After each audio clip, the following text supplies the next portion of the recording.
The ruthless Alpha King made me his slave. 7 days later, I claimed his throne. Seraphine had not been taken. She had walked into the cage herself. She stood on the auction platform with her wrists bound in rough rope, her eyes fixed on the muddy ground beneath her feet. Around her, dozens of others stood in the same line, half-bloods and humans, all seized in the border raids that had grown more frequent over the past year. She had disguised herself among them on purpose, wearing plain clothes and dirt on her face, blending in so completely that no one had questioned her. She had one reason for being there. Her sister, Marin, had been taken 3 months ago, and every legal road to finding her had been shut. The capital city of Ironmore was loud and cold. The crowd that had gathered for the auction spoke in low voices and pointed at the line of people on the platform the way someone might point at horses at a market. Seraphine kept her head down. She had a plan. She would be purchased by a minor lord, work her way into the palace through connections, and find Marin within a week. It was a good plan. It fell apart within the first minute. She heard the crowd go quiet before she saw the reason. A heavy silence spread from one end of the platform to the other, moving like a cold wind. She did not look up. She did not need to. She had heard enough stories about King Kaelin Dravith to know what silence like that meant. He was not supposed to be there. Kings did not attend auctions, and yet, when the bidding began, there was only one voice that mattered. It did not shout a number. It did not negotiate. A single word, spoken once, low and certain. Her. The auction master pointed at Seraphine. She finally looked up. King Kaelin was already turning away. 1. The palace of Ashenvale rose above the city like something carved from a nightmare. Its black stone walls caught no warmth from the sun. Its towers were sharp and cold. Seraphine was taken through a side gate before the sun had fully set, processed by a woman with tired eyes and quick hands, who gave her a gray linen uniform, a copper tag with a number stamped into it, and 3 rules. Do not speak to the king unless spoken to. Do not look at the king unless commanded. Do not exist unless he requires it. Seraphine repeated all 3 rules in her mind and nodded. She was assigned to the east wing of the palace. Cleaning, carrying, staying invisible. That first night, she found Marin. Her sister was in the corner of the sleeping quarters, thinner than Seraphine remembered, with shadows under her eyes that had not been there before. When she saw Seraphine, her face went through 5 different emotions in 3 seconds, and then landed on something close to fear. You shouldn't have come, Marin whispered. I had to, Seraphine said simply. A young woman standing in the doorway observed the reunion without a word, and then walked away quietly. Her name, Seraphine would learn, was Lysa. She had been in the palace for 4 years. She knew every hallway, every hidden door, and every secret that the stone walls had absorbed. She was also the only person in Ashenvale who had chosen to trust Seraphine, even before Seraphine had given her a reason to. Vunt. On the second morning, Seraphine knocked over a glass ink bottle in the king's private study. The crash was sharp and loud. Dark ink spread across the stone floor like a stain that had been waiting for permission. Seraphine was already kneeling to clean it up when the door opened and the king walked in. She kept her eyes down. She waited for the punishment that the stories had promised. It did not come. Instead, she heard him crouch. She heard glass shift. And then his voice, closer than she expected, and quieter than she had imagined. You are not afraid. It was not a question. It was an observation, spoken the way someone might note the weather. I am, she answered, and the words left her mouth before she could stop them. She had broken the first rule before the second day had ended. The silence that followed lasted 3 full seconds. Then he stood and left the room without another word. That evening, the head overseer appeared with new instructions. Seraphine's assignment had changed. She would now serve the king's meals directly.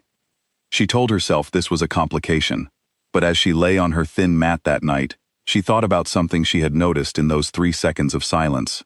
The king's left hand, holding the glass shard, had trembled, barely, almost invisibly. But she had seen it. And the third day brought information. Lysa, now speaking in careful, measured sentences, told Seraphine something that the other slaves avoided discussing. 6 months ago, King Kaelin had begun executing his own advisors. The official reason given each time was treason. But Lysa had been in the palace long enough to notice the pattern. Every advisor who was removed had been close to the king for years. They were not traitors. They were witnesses to something. Seraphine thought about the trembling hand. A king does not erase witnesses, unless those witnesses know about a weakness. That evening, she served his meal. He was already seated when she entered, reading a document that he folded closed the moment she came near. She placed the plate, stepped back, and was preparing to leave when he spoke. "Where are you from?" She named a border town, not her real home. He looked at her for a moment and nodded slowly, in the way that someone nods when they already know the answer and are simply curious about which lie they will be told. "You have the eyes of someone planning something," he said. "I am planning which plates to stack first," she replied. Something shifted in his expression. It was not a smile. It was the shadow of one, appearing and disappearing so quickly that she could not be sure it had been there at all. And on the fourth night, Lysa led her through a passage inside the east wall, down 2 levels, and into the lower archives. It was a cold room filled with records that no one was supposed to access. Property contracts, bloodline registries, sealed court documents. Seraphine was looking for anything that might help her understand what leverage she had and how quickly she could move. What she found instead stopped her completely. Her father's name, General Aldric Voss. Her father, who had died in a prison cell when she was 9 years old, convicted of treason against the crown. She had grown up being told he was a criminal. She had grown up carrying that weight. The document in front of her told a different story. The conviction had been forged. The signature on the evidence belonged to Elder Vorin, the king's most trusted current advisor, who had been at the king's side since the beginning of his reign. Vorin had removed Aldric Voss because Aldric had been loyal to the old king and would never have transferred that loyalty to Vorin's influence, so Vorin had destroyed him. Seraphine sat on the cold floor of the archive room for a long moment. Then she kept reading. The second document was worse. It described a blood curse placed on the Draveth royal bloodline by a dying elder of a rival clan, a slow curse, designed not to kill quickly but to strip the Alpha King of his dominance gradually, until he was powerless. According to the document, the curse had been active for 6 months. The same 6 months during which Kaelin had been removing his advisors one by one. He had been hiding it, and when the curse completed its work, the throne would be open to the first challenger, with a strong enough bloodline claim. Seraphine stared at the page, then she looked at her own hands. Her father had been of noble wolf blood, which meant that she, even as a half-blood, carried a legitimate bloodline claim.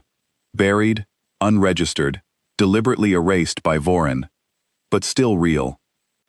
Vent. On the 5th evening, the king did not call her to serve a meal. He called her to sit.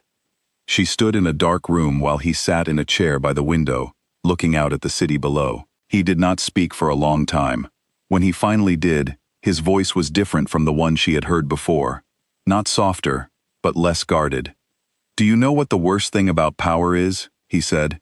"Everyone near you is either afraid of it or trying to take it. No one simply stays." Seraphine stayed where she was and said nothing for a moment. Then she chose her words carefully. "Do you trust Elder Vorin?" The king turned his head toward her. "Why?" "He looks at you the way a man looks at a door he has already decided to walk through," she said. Kaelin studied her face for a long time. Then he dismissed her without answering. But the next morning, Lysa came to her with wide eyes and low voice. The king had called for the records room during the night. He had discovered the archives had been recently accessed. He was already moving.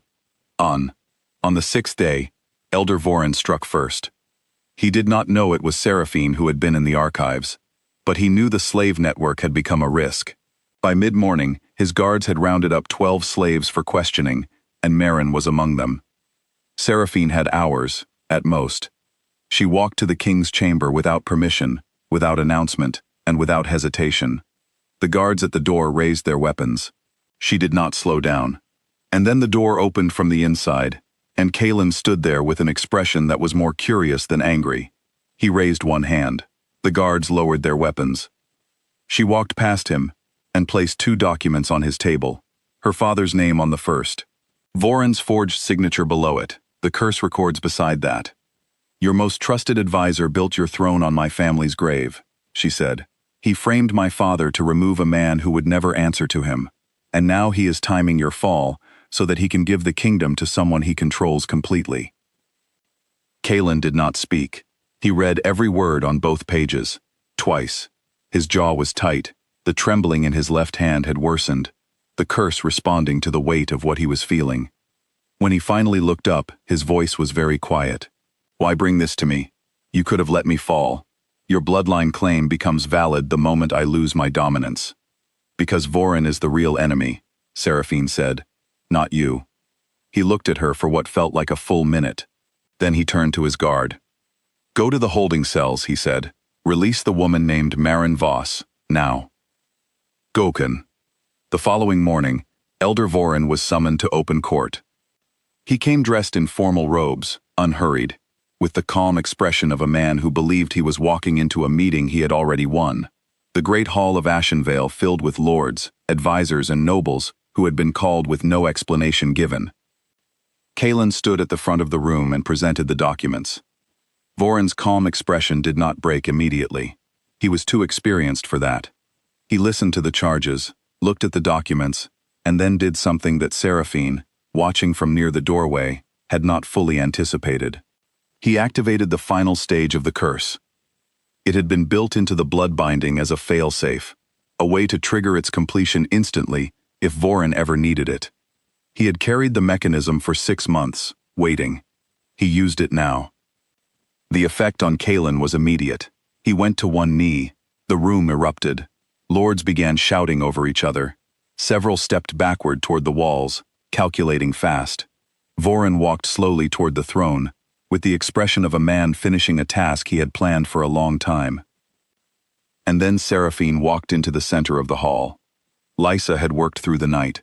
Word had moved quietly through every servant's corridor, every back staircase, every sleeping quarter in Ashenvale, every slave, every half-blood guard, every low-born attendant who had ever known her father's name, and more importantly, every person in that building who had spent years watching Voron give orders that no one was allowed to question, had been told what was coming. The room shifted before Seraphine spoke a single word. She could feel it. She stood at the center of the court and announced her bloodline clearly and without hesitation. Daughter of General Aldric Voss, of the noble Voss line, a bloodline registered in the royal archives under records that Elder Voron had attempted to erase, but had not fully succeeded. She named the documents. She named the archive room. She named the date her father had been taken. Then she issued a challenge, not with force, but with law, the oldest pack law, which even a king could not override. A bloodline claim, formally stated, in the presence of a compromised alpha, before a full court of witnesses. Voron turned toward her. His calm was gone. He moved fast. He did not reach her. Kalen, on one knee, pale, and holding on to the last thread of his dominance, caught Voron's wrist as he passed. The grip was tight enough to make Voron stop moving entirely. It is finished, Kalen said. Voron was taken from the hall by the king's personal guard, men who had served Kalen directly, not through Voron's appointments, and who had waited a long time for this moment. The court healer, an elderly woman who had stayed silent through everything, walked forward and confirmed aloud what the documents already showed. The curse was named. Naming it before the full court was the first step toward its treatment. The hall was loud and fractured. Half the room demanded answers. The other half demanded order. Several lords were already speaking in corners, calculating what a bloodline claim meant for the balance of power. Kalen, recovering slowly, walked to the throne and sat. He looked across the room at Seraphine. Then he said, in a voice that carried to every corner of the hall, "She will not stand below anyone in this court. Not today, not in this kingdom." It was not an apology. It was not charity. It was a statement of fact, delivered in the tone of a man who had just decided something that he would not be moved from. He offered her a seat beside him, co-regent, pending formal ratification of her bloodline claim, as an equal. Seraphine looked at the throne for a long moment. Then she looked at him. "I did not come here for a throne," she said. "I know," he replied. That is the only reason I am offering one. Marin was freed that same afternoon. The slave registry was the first document Seraphine requested to review. Voron's network took months to fully unravel. The curse faded slowly, like frost leaving stone in early spring. Kaelin learned her father's name by heart. He spoke it into the official court record himself. General Aldric Voss, restored, honored, cleared of every false charge. Seraphine kept the copper number tag. She did not keep it as a wound or a memory of pain. She kept it as proof of something she already knew, that she had walked into the hardest place she could imagine, with nothing but her own mind and her own will, and she had walked back out on her own terms. No one had rescued her. She had not needed rescuing. She had simply refused to lose. End of story.